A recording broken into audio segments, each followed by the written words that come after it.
here. If they start banging really fast and they're on time with hitting, what are you going to do? And he's like, they're just messing with you, coach. They're messing with you. I was like, all right. So the kids are still having fun with it. I mean, I've seen more Astro gear like at my baseball practice. Like, coach, we're just trying to have any edge as possible. I'm like, oh, all right. Jeez. You're going to get pegged when you go to the plate, but good luck. Yeah.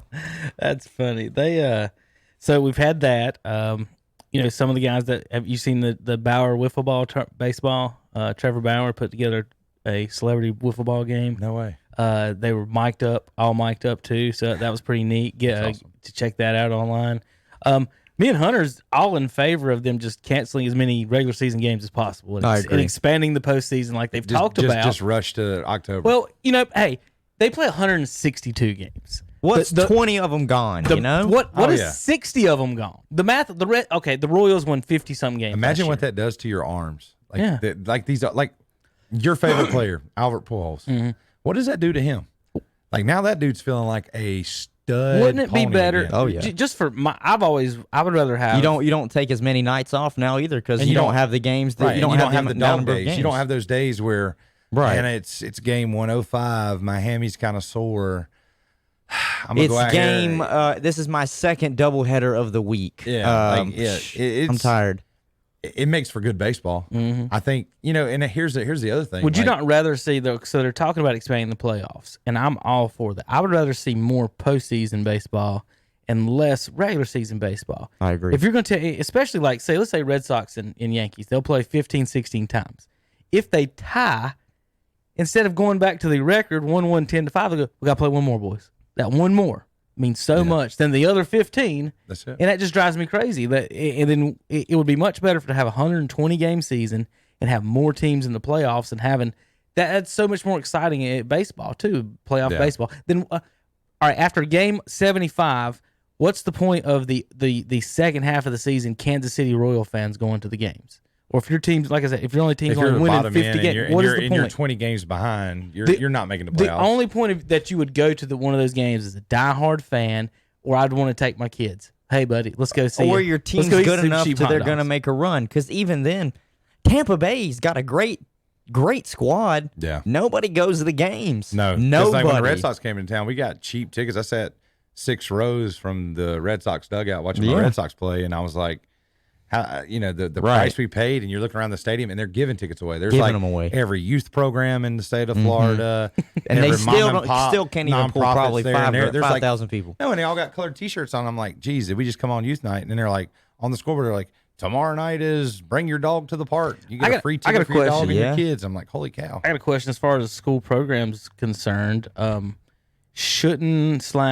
you guys have, schools take field trips, right? Yeah. Do you guys take field trips to any spring training games? That should be almost a staple in the Florida program. Every school or even, kindergarten all the way through there, that could be something that they should be able to work together with. Well, all right. So in our county, it would be like if you say at Shelby High School, the baseball field we have in Shelby, if that was your minor league ball club, and that's where all the major leagues come in. So they run different programs. They reach out to high schools, and they do that. So they don't burn school days. They'll hit us up. Like on Saturday, we went to a clinic, I would say probably 3 weeks ago, and the hospital put on a fast twitch muscle stretch for my team. But it was cool because they gave us great tickets. We watched the Mets play the Nationals. You're seeing, we sat there and we watched, I can't even think of his name. What's the, not Syndergaard, but what's the other guy they got that's really, really, really good on the bump? DeGrom's, yeah. So we watch him go through 3 innings of work. You're seeing Robinson Cano stroke it across the yard. You got some studs. Corona, get away. So I mean, get that Purell right now. They had these programs, and then it was kind of cool because our kids go and we're training on their training fields. Yeah. Which if you've never seen one of those setups, it's insane what they've got. I played on the. Our 13-year-old All-Star team. We went to Florida. We played at the Montreal Expos training facility. Believe it or not, it was the Expos. I was thinking, whose was it? Oh crap! It was the Expos. We played at the Expos training facility, and they had like 8 fields there. So, our tournament only needed to use 2 of the fields, but it was pretty neat that we were actually playing where they practiced and everything like that. So we got to see all that. So they had some players there warming up. Well, I mean, it was just like Tim Tebow came out, and it was ironic that in that game he got the pinch hit and he had 2 hits. And I just the coach in me wasn't like, my assistant coach was like, "Hey, want a picture with him?" And I was like, "I just want to go tell him good job."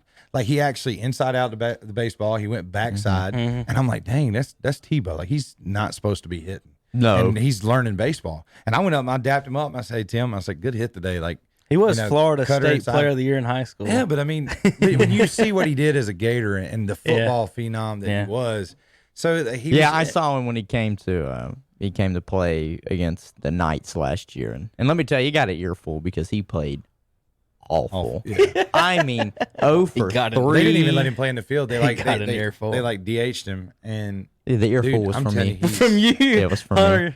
It was for me. You were the one misbehaving. No lie.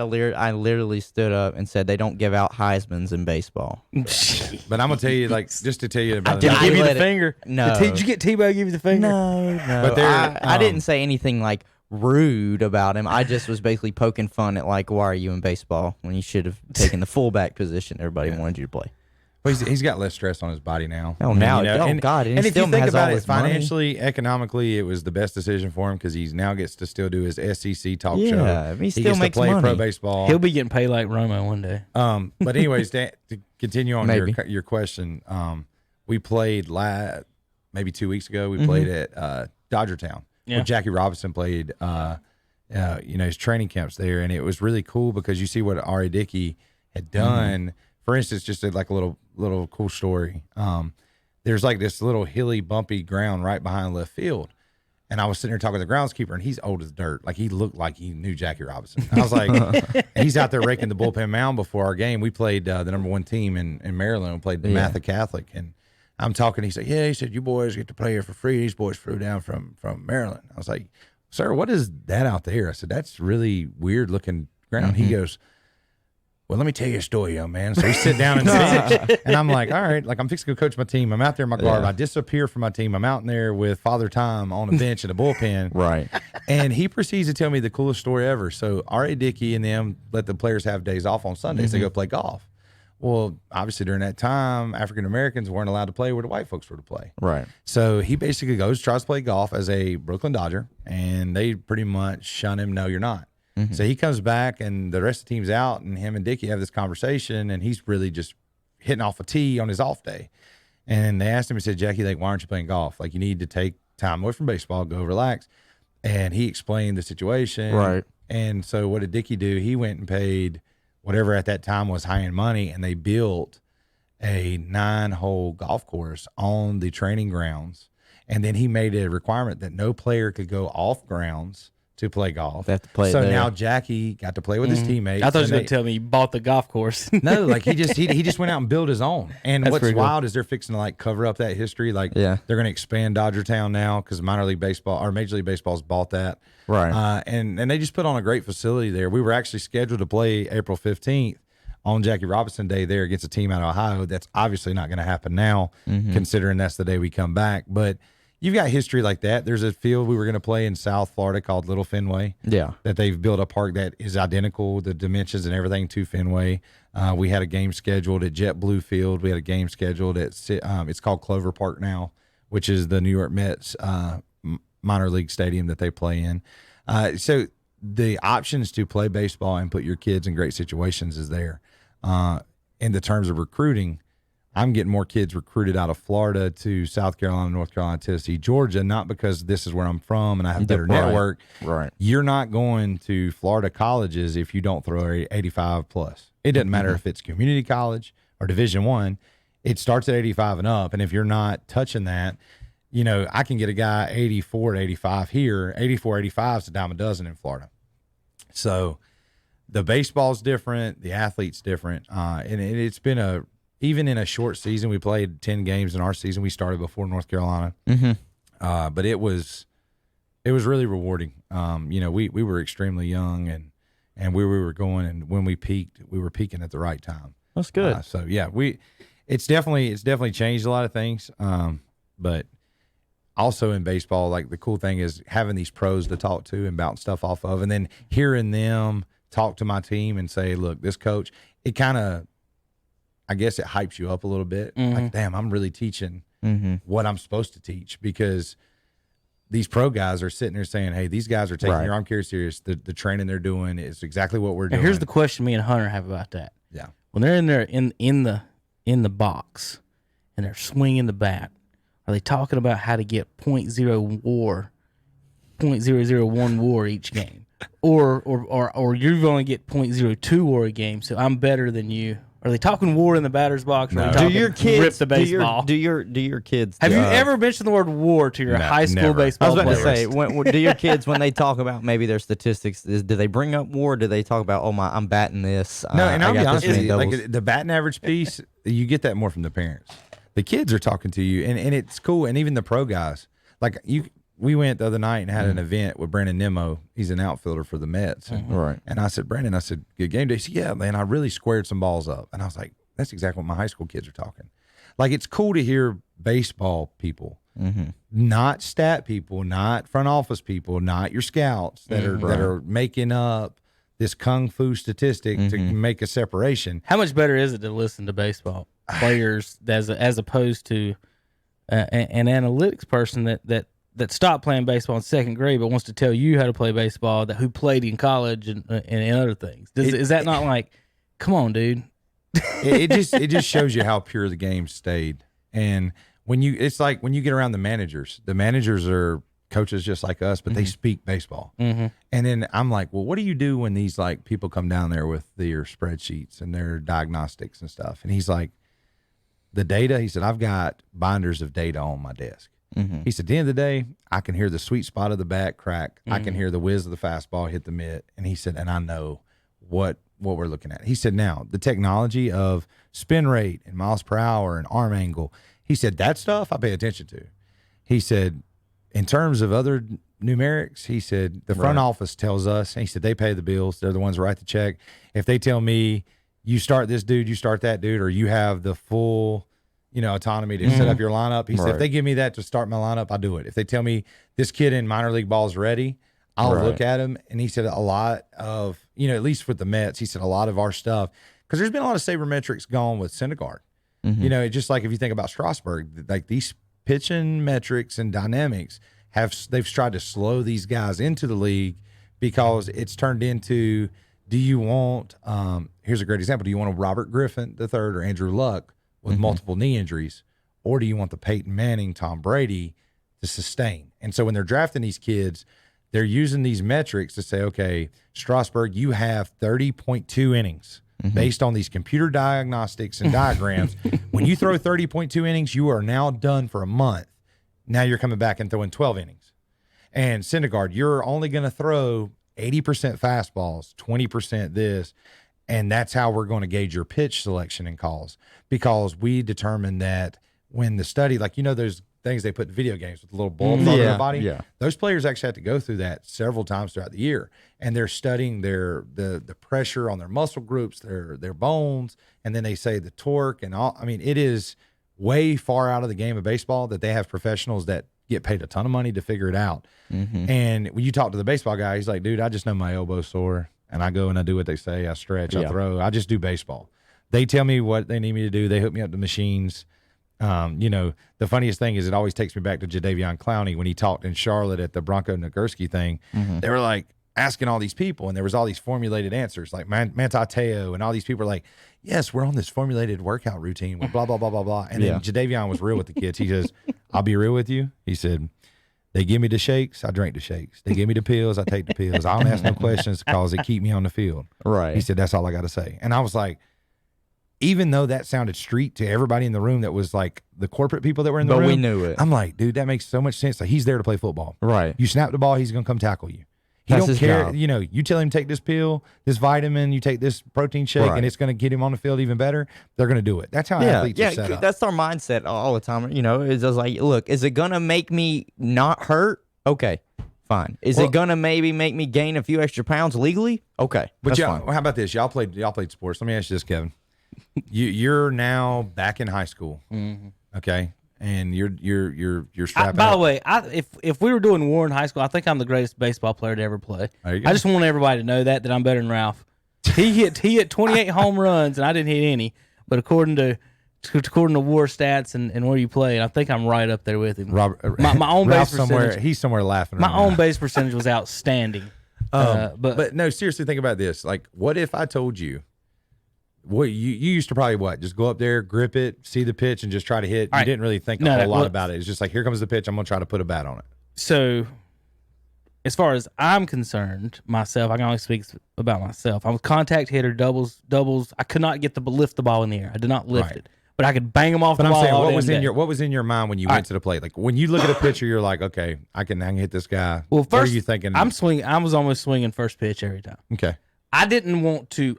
My thing was I don't want to strike out. I think striking out was the worst thing a batter could do. Right. So I struck out 6 times my whole senior year, 3 times in 1 week, and I almost wanted to just bang a bat in my face. And it is the Easter tournament, and they got me. Teams I hadn't played yet, and I had a bad week. And I just want to bang it drove me crazy striking out because if I put the ball in play, something can happen. I could beat it out, something can happen. I can move someone over. And so I did not want to strike out was my thing. So first pitch, I wanted to hit fastball. Every batter, whatever. I don't care every at bat, bring me the fastball. But once I after I got to hit the first time or hit the fastball the first 2 pitches, obviously they were throwing curves after that. So I never.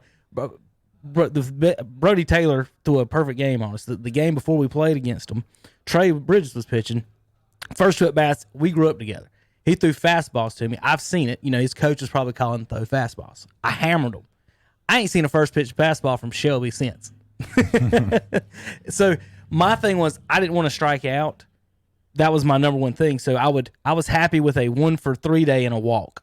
That was good for me. Pretty much, against 90 miles per hour and pitch. And if it's below it, I wanted 2 or 3 hits. Right. I was trying to bang it. But once we got Mason, Bridges, and all the McLemore and everybody throwing 90, right at 90, I'm like, get a hit, get on base once, and then whatever happens in the last 2. So it's easy to say that you had the KISS method. You kept it simple, stupid. You went out there. I'm gonna go up there and do my job. I could hit if it's over the plate. I'm really honest to good, Phil. If it's over the plate, I can put the bat on the ball. Right. Whether I'm gonna put it in play or foul it off, I'm very good at contact. So I'm looking strikes. I'm not looking to bang a home run. I never could. And some people, I wish I had the power to do that. Like Dustin Day will sit there, and I'll tell you what he does. He looks at first pitch every time. He wants to gauge the speed. Right. And then he wants to, because then after the first pitch, he thinks he can guess what you're pitching. That was what his mentality was. So he was thinking, if you throw the fastball, I'm hammering this thing right now. Yeah. So when I was playing with him, I knew exactly what he was doing, but I was doing the complete opposite. Right. He's waiting for, I'm going to guess fastball where I want it, and I'm going to hammer it. And the reason why I bring that up is in today's baseball, if you talk to somebody and they're teaching the game of hitting, it's so weird because you start hearing arm angle, spin rate. You're looking at, you're thinking about scenarios. It's this scenario. This is the pitch.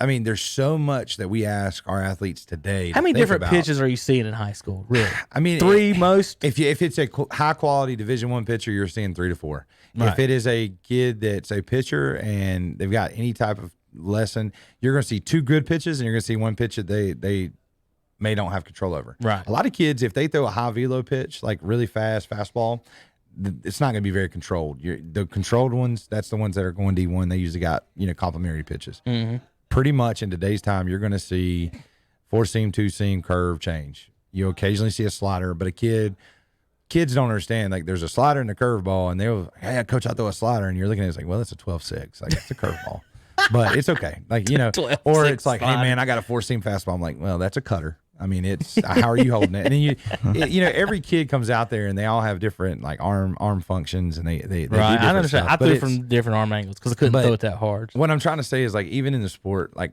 the tech stuff, it makes sense on how to correct it, but I think you have to go back to old baseball. Like when we're teaching, like my hitting coach that I've hired, like he's all gap to gap, double, square baseball up. Like we have certain goals we have in the cage. And he's like, hunt fastballs. That's our mantra. That's what we say, hunt fastballs. Right. Because, today, back in the day, people sought to hit fastballs, and they were in fear of curves. Nowadays, we have batters today, they only want the curve change slider because they can slow it down and see it better. Like fastballs, and I who knows? It could have something to do with people looking at their phones, people being on computers, people playing video games that mess with their eyes. Me and Dustin's the same age and 2 totally different bats. I've never seen him swing in a first pitch. But you hunted fastballs. And see, nowadays that's a lost art. He could hum it down the middle. The pitcher could say, Dustin, I'm going to throw this 85 right down the pipe. And he would just And then if I'm you're- 0-1. and then if it's Philip Russ, I'm swinging. My shoelaces are busted. Pablo Sandoval, my belt, there it goes. I mean, everything's coming out. The most uncomfortable I am, and I'm guessing other batters are, is with 2 strikes. Yeah. So I didn't want to get to that point where now I don't know if you're going to throw a fastball curveball on 2 strikes. Right. So which is getting behind the batter. So I wanted to hit that first pitch, and if it's a ball, I take 1-0. Then we can start thinking about, because you can see when a pitcher misses, if he misses this far off or if he misses this far off. If he misses this far off, next pitch I'm probably not swinging, seeing what he's going to do. Our big stuff is our big. Like once you get 90 plus, a lot of that you're guessing. Yeah, the stat that we stick with is because really all you can teach in hitting is approach and a mentality. So like your QABs are there because there's so many criteria what gives you a quality at bat. Then there's also, I mean, you can say batting average, but I mean that's kind of, you're chasing a number and it's kind of like weight loss. Like, Kevin, you might be looking skinny. I mean, man, you've lost weight since the last time I seen you. But if you step on the scale, you might be working out and gaining weight number, right? But physically looking better. Right. Same thing. You could be having a crappy batting average, be hitting 250. But when we look at your slugging percentage or we look at your on base percentage, they're not talking about you getting hit, getting walked, or when you hit with runners in scoring position. You could be a valuable 250 and be a very unvaluable 380. We had a kid who lined in one of the tournaments. We made it. He was our 5-hole hitter. And Philip, it was hilarious. He lined in 6 straight line drive outs. Pitcher, shortstop, third. Like just 6 straight at bats, and his batting average dropped out. And he just, and when you only play so many games, you play 20, 25 games, 6 straight outs in a bat, that's going to drop your batting average a lot of points. So I do remember that what you're talking about with that. One thing I wanted to, the on base percentage to me is an overrated thing because, and here's why, you can do the math on it. You could walk.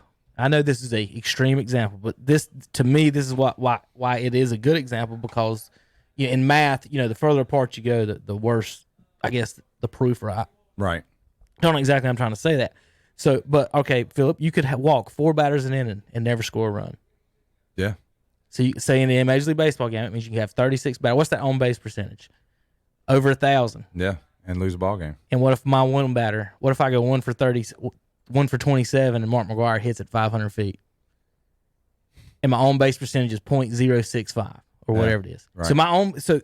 And that's what I mean by gap, where you could have one person win a game in on base percentage when 36 people can walk. And that's how big the gap is on base percentage. So to me, that the on base percentage thing, why we've leaned so hard on that lately is kind of baffling, as opposed to, I do like the hitting part because on the batting average, you are at least swingy. Yeah. So for an example, Philip, if you've got Barry Bonds on your team and Jeff Kent, right?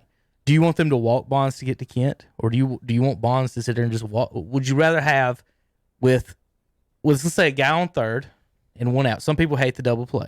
Guy on third, 1 out. Would you want Bonds swing the bat no matter what there? Or would you want him to walk and hope Kent can knock in the guy? See, my point of it is your best player you won't swing in the bat. But see, old school baseball, you want him to swing. New school baseball, you say, okay, we're going to take that run. We're going to take him and put him on, and we're going to play games with the guy on deck. We're going to find a pinch hitter, and see, that's where it gets so technical and mathematical. Right. So why would I rather not have Barry Bonds swing on with a man on third and 1 out as opposed to Jeff Kent swinging? And that's the whole point. If the walk was so important and the on base percentage was so good, would we have intentional walks? Well, I mean, why are we intentional walking? And see, people? I can go. We could dissect the entire game. Intentional walk. We could dissect the entire game of baseball. Right. You have Major League Baseball players, right? And if I pay you $1 million, that's saying you're a professional in your field. When they do these shifts, it drives me absolutely freaking nuts. When I'm like, just push it down the left field line. There's nobody there. Like you don't even have to bunt. You just gotta defensively. Flick your wrist. But it's crazy because defensively, these coaches believe in what they're doing. Yeah. And you're telling a professional that his only job is to hit that white leather ball with a bat. That's all he's to do. I mean, I can take you to any church in the North Carolina slow pitch league, and you watch them take that softball and put it anywhere they want to hit. Right, I can do that. And so now you've got Major League Baseball players that see millions of pitches in their career, and you're telling me that, like, I don't know. Like baseball is that's what amazes me about the game. Like John Lester and his pickoff. They haven't shifted on Pujols, have they? No, but it's like because he's going to put it in that hole. All right, you've pitched your whole life. How can you not have a pickoff move to first base? Like, how does John Lester not pick off? I mean, like to me, it's like I got to trade him. Yeah, he's a good pitcher, but if he gets somebody on, we're screwed. Right. We're going. There's a runner going to first to second every time. That's silly. And it's just that's where the game's got that it makes no sense because. I mean, I would like to go and talk to some of the guys that coach me. I'd like to sit down with Coach Reynolds and be like, "Hey, Coach Reynolds, what's your thoughts about John Lester?" And you probably can't put that conversation on a microphone on the radio because podcast can. Because people aren't gonna. They're gonna be like, "What?" And I mean, because it goes outside the confines of the game and what you think you know about the game. Like a simple pickoff move, I can teach to an 8-year-old. And I have a 30-something-year-old man on the mound that gets paid a ton of money to do it. Right. He can't do it. So with this stuff, like say, real quick, we're going to move to football and just say, like, so for example, Trout Pujols, and Pujols played 40 more games than him. And let's say, well, no, I'm not sorry. In Trout's career, he's played 1199. Pujols' first 8 years, he played 40 more games. Okay. Right. In those exact pretty much number of games, Trout has struck out more than twice as many times. His batting average, if it was a strikeout ratio, would be 250. Yeah. He strikes out 1 out of every 4 at bats. So every game, I think it's 159 per 162 games. He strikes out every game. As someone who kind of grew up at the same time I did, how can you, if you were on the field, Philip, and your teammate struck out twice as much as you did, would you? And people said, "Well, this guy's better than you." Would that just not be like, "Huh? I'm batting 20 points higher than me, and he strikes out twice as much as me." And to me, that the person who isn't striking out is the better hitter because you're swinging and missing. Now, at bats is different than hitting. I'm talking hitting, like swinging the bat. Ozzie Smith can sit up there and walk just as much time as Trout and Pujols can. But if you're actually hitting the ball and smashing it, like Barry Bonds is getting intentional walked, Ozzie isn't. They're both getting to first base somehow. Right. So it's because one can spank the ball and the other can't. And that just drives me think crazy. It's whatever statistic you value. Some people pick one out. I mean, because like really, strikeouts really and truly, like I've had that debate with my coaches. Like we were talking about, they wanted to argue with me, Manny Ramirez versus Albert Pujols, and I was like, if you don't pick Pujols, then I don't know that you can coach here anymore because they're two different guys. Like it's completely two different players. Right. Manny's one of the greatest hitters of all time. I was like, no. No. I looked at him and I was like, guys, put the logic on paper. We literally ended practice 10 minutes early so I could take them into my classroom. And I said, that side of the chalkboard is yours. This is mine. You write up whatever you want to write about the player, and I'll write up whatever I want to write about the player.